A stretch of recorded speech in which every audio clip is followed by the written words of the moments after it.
Hello student, आज का जो हमारा टॉपिक है वो है कि जब जितने भी जो हमारे शेयर हैं उनको हम किस तरीके से इशू कर सकते हैं। तो शेयर को इशू करने के लिए हमारे पास 3 टाइप होती हैं। फर्स्ट होती है एट पार, सेकंड होती है एट प्रीमियम,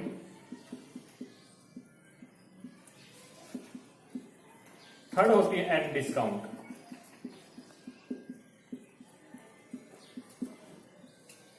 तो जो सबसे पहला आता है वो आता है एट पार। एट पार को हम बोलते हैं सममूल्य, सममूल्य या फिर अंकित मूल्य। एट पार को आप फेस वैल्यू भी कह सकते हैं। फेस वैल्यू का मतलब होता है कि जितने का जो शेयर होता है एक कंपनी, उतने पे ही अगर किसी शेयर को इश्यू कर रही है तो वो कहलाएगा एट पार। फॉर एग्जाम्पल, अगर कोई शेयर 100 रुपीज का है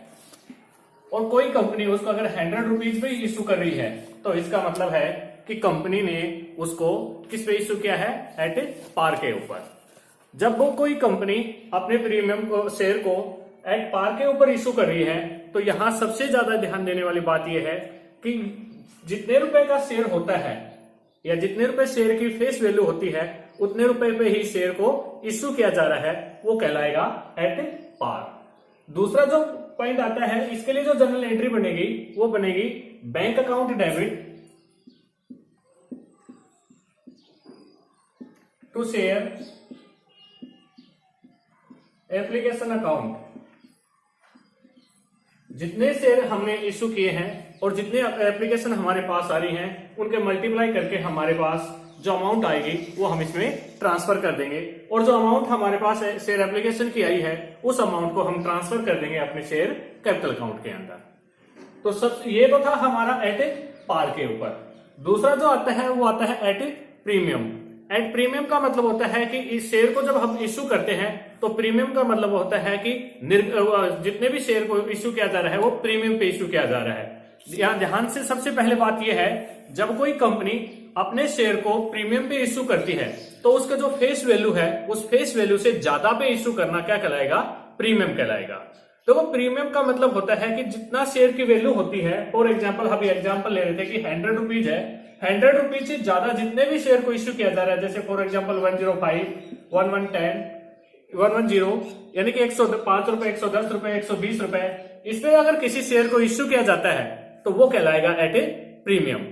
प्रीमियम का मतलब होता है कि किसी भी कंपनी की जिसकी साख अच्छी होती है, गुडविल अच्छी होती है, वो कंपनी अपने शेयर को किस पे इश्यू कर सकती है, प्रीमियम पे इश्यू कर सकती है, वो कहलाएगा उसका प्रीमियम। प्रीमियम का मतलब होता है कि जब कोई कंपनी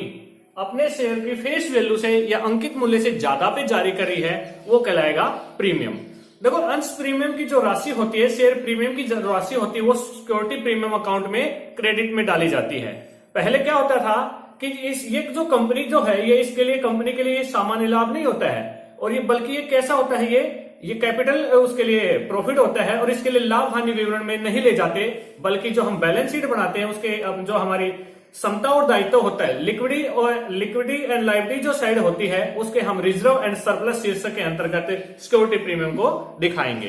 देखो, कंपनी अधिनियम 2013 के अनुसार जो सेक्शन 52(2) के अकॉर्डिंग प्रीमियम की राशि का जो हम प्रयोग है वो किस तरीके से कर सकते हैं। इसके सबसे पहले जो भी कंपनी के प्रारंभिक खर्चे होते हैं, प्राइमरी जो एक्सपेंसेस होते हैं, यानी कि नंबर 1 तो होता है कि जो भी हम प्राइमरी एक्सपेंसेस किए हुए हैं उन एक्सपेंसेस को राइट ऑफ करने के लिए हम इसका यूज कर सकते हैं। दूसरा, किसी भी कंपनी ने अपने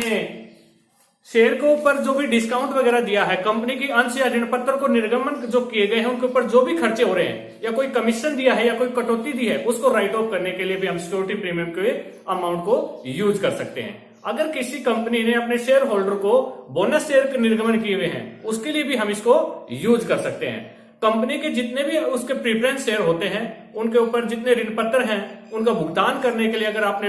उसको हम प्रीमियम जो अमाउंट होती है उसको अपलिखित करने के लिए, उसको राइट ऑफ करने के लिए भी इसको यूज कर सकते हैं। तो देखो, जब सिक्योरिटी जो कंपनी अगर किसी शेयर को एट प्रीमियम पे इश्यू करती है तो उसके लिए जर्नल एंट्री क्या होती है। तो सबसे पहले bank account debit to share application account. अगर क्वेश्चन के अंदर ये दिया हुआ है कि जो अमाउंट है सिक्योरिटी प्रीमियम की वो कहाँ है, एप्लीकेशन के साथ है, अलॉटमेंट के साथ है, फर्स्ट कॉल के साथ है या फाइनल कॉल के साथ है, तो अगर वो एप्लीकेशन के साथ है तो यहां जनरल एंट्री बन जाएगी share application account debit to share capital to security premium.